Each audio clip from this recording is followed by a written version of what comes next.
Hello everyone. For our Week 1 Scenario discussion board, the crisis that I decided to focus on is an information security breach. This is something that a lot of agencies are currently experiencing, currently try to plan and prep for, because there has been some very large agencies that have been greatly impacted. And basically what the crisis would entail is there's a breach into a system that goes undetected. Once the hacker is into the system, they encrypt your data and then they hold that data for ransom.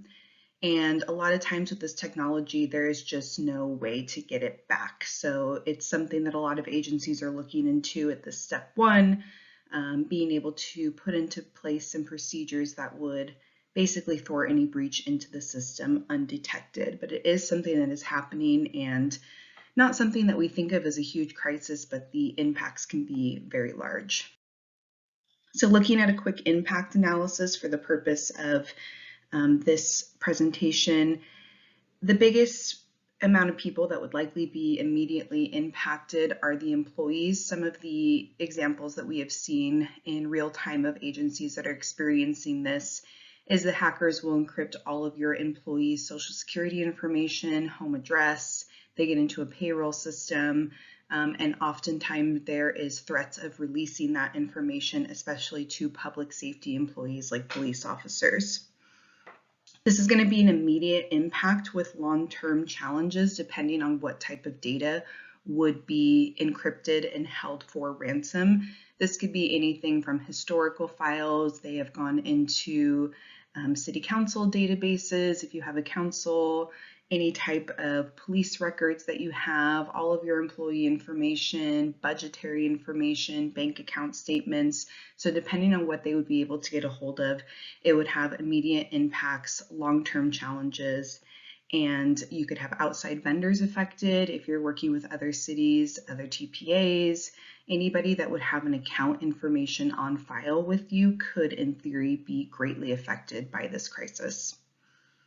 There would be major budgetary repercussions. Typically, you don't hear that the agency, the city, paid for the the ransom. A lot of times you give them the money, they don't actually give you your data back. So you're paying for experts to try and solve the problem at hand, and then ongoing, you are basically putting into place different types of preventative measures so that it doesn't happen again. And then if you did have employees impacted, a lot of times there is a responsibility to provide credit monitoring to all of your employees. There's just a lack of trust that happens. There's a lot of different repercussions that would have a great cost effect to whatever agency this could happen to. So in looking at this brief analysis, this will require various leaders at all levels. With the immediate, obviously you'd have an IT team that would be looking into it, seeing what they could do to assess the damage, gather the scope of what's lost and what can be recoverable.